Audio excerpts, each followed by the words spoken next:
Hello बच्चों, आज हम हिंदी व्याकरण के अंतर्गत पढ़ेंगे वचन। वचन किसे कहते हैं और उसके कौन कौन से प्रकार होते हैं। ठीक है, तो चलो हम देखते हैं वचन क्या है। हिंदी व्याकरण में वचन को किस रूप में परिभाषित किया गया है।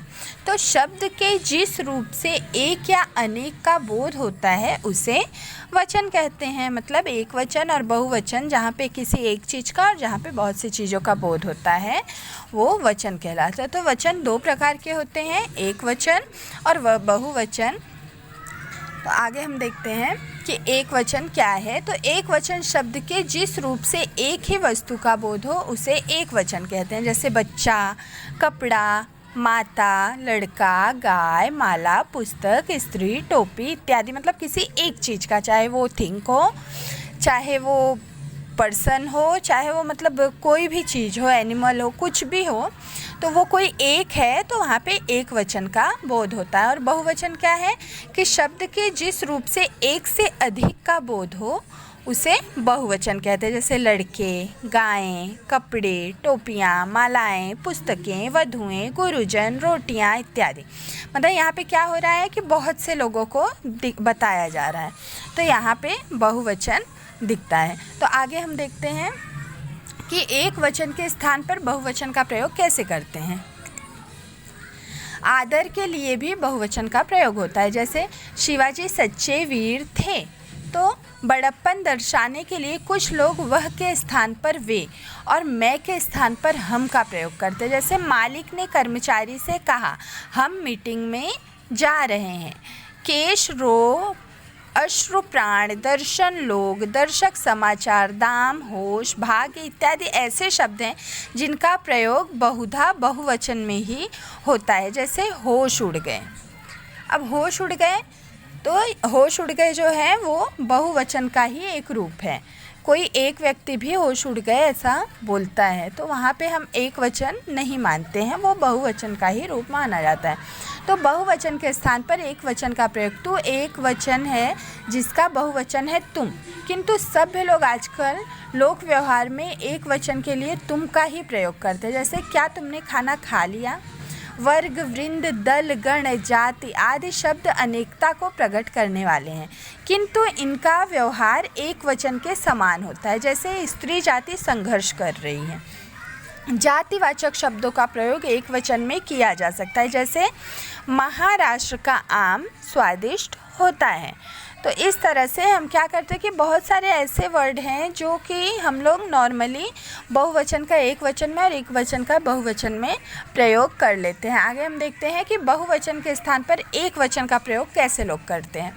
तो तू एक वचन है जिसका बहुवचन है तुम, किंतु सभ्य लोग आजकल लोक व्यवहार में एक वचन के लिए तुम का ही प्रयोग करते हैं। जैसे क्या तुमने खाना खा लिया। वर्ग, वृंद, दल, गण, जाति आदि शब्द अनेकता को प्रकट करने वाले हैं, किंतु इनका व्यवहार एक वचन के समान होता है। जैसे स्त्री जाति संघर्ष कर रही है। जातिवाचक शब्दों का प्रयोग एक वचन में किया जा सकता है।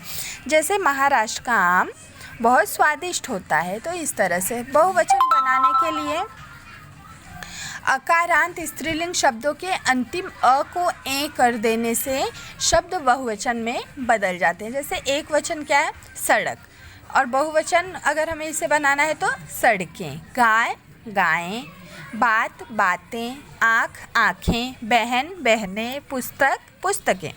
अब आकारांत पुल्लिंग शब्दों के अंतिम आ को ए कर देने से शब्द बहुवचन में बदल जाते हैं। जैसे यहाँ पे हम देखते हैं उसका उदाहरण, एक वचन में केला, बहुवचन केले, घोड़ा, घोड़े, कुत्ता, कुत्ते, बेटा, बेटे, कौवा, कौवे, गधा, गधे।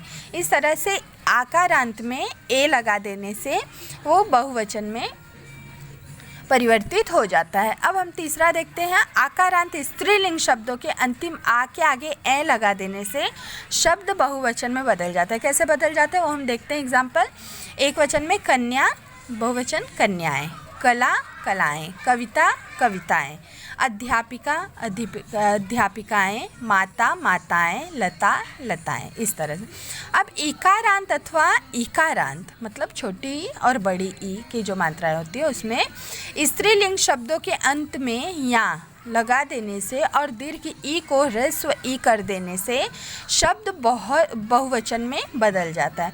ह्रस्व और दीर्घ क्या है? दीर्घ मतलब बड़ी ई या बड़ी मात्राएं, बड़ा ऊ, बड़ी ई, और ह्रस्व मतलब छोटा ई, छोटी, छोटा ए की मात्रा, इस तरह से वो सब चीज़ें ह्रस्व और दीर्घ के अंतर्गत आती हैं। अब हम इसके एग्जाम्पल्स देखते हैं कि एक वचन जैसे बुद्धि, और अगर हमें इसे बहुवचन में लगाना है तो बुद्धियाँ, या की मात्रा हम लगा देते हैं। कली कलियाँ, कॉपी कॉपियाँ, थाली थालियाँ, गति गतियाँ, नीति नीतियाँ, लड़की लड़कियाँ, नारी नारियाँ।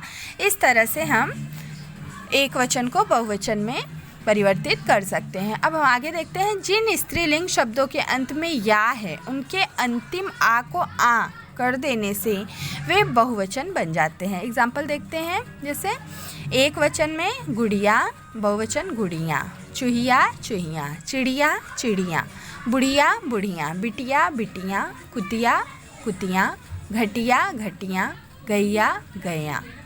कुछ शब्दों में अंतिम ऊ और औ के साथ ए लगा देते हैं और दीर्घ ऊ के साथ ह्रस्व ऊ हो जाता है। जैसे एग्जाम्पल देखते हैं, गौ गौएं, वधु वधुएं, धेनु धेनुएं, बहु बहुएं, वस्तु वस्तुएं, धातु धातु।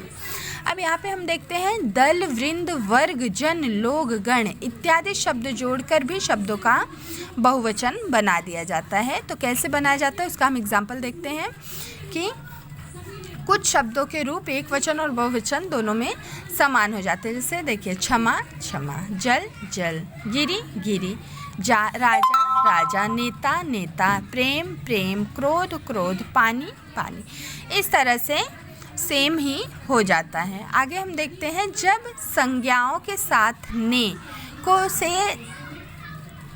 को से आदि पर सर्ग लगे होते हैं तो संज्ञाओं का बहुवचन बनाने के लिए उनमें ओ लगाया जाता है। जैसे देखिए, लड़के को बुलाओ, लड़कों को बुलाओ, नदी का जल ठंडा है, नदियों का जल ठंडा है। एक वचन में, बच्चे ने गाना गाया, बच्चों ने गाना गाया, आदमी से पूछ लो, आदमियों से पूछ लो। इस तरह से हम जो वाक्य परसर्ग अर्थात पूरा एक सेंटेंस जहाँ पे हम बनाते हैं, पूरा एक वाक्य जहाँ पे हमें बनाना होता है, वहाँ पे हम ओ लगा देते हैं तो वो बहुवचन के अंतर्गत आ जाता है। आगे हम देखते हैं कि संबोधन में ओ जोड़कर बहुवचन बनाया जाता है। जैसे भाइयों, भाई को भाइयों, मेहनत करो। अब यूँ ओ लगा दिया गया तो यहाँ पे एक वचन से अगर हम बोलते हैं कि भाई मेहनत करो तो किसी एक को हम संबोधित कर रहे हैं, लेकिन हम यहाँ पे क्या कह दिया गया है कि भाइयों मेहनत करो, मतलब तुम सभी भाइयों जितने भी सब काम कर रहे हैं वो सभी लोग मेहनत करो। तो इस तरह से बहुत ही ईजी है ये कि एक वचन से बहुवचन और बहुवचन से एक वचन कैसे लगाते हैं। बस हमें ये ध्यान में रखना होता है कि अकारांत उकारांत इकारांत शब्द क्या है, दीर्घ स्वर और ह्रस्व स्वर क्या है। बस इतना से छोटी सी बातों को अगर हम ध्यान में रखते हैं तो हमें वचन लिंग समझने में हमें किसी भी तरह की कोई भी समस्या नहीं होती है। तो आप लोगों को अगर यहाँ पे किसी भी तरह की प्रॉब्लम हो तो हमें ज़रूर कमेंट कीजिए, और अगर आप चैनल पे नए हैं तो लाइक और सब्सक्राइब कीजिए। थैंक यू, धन्यवाद।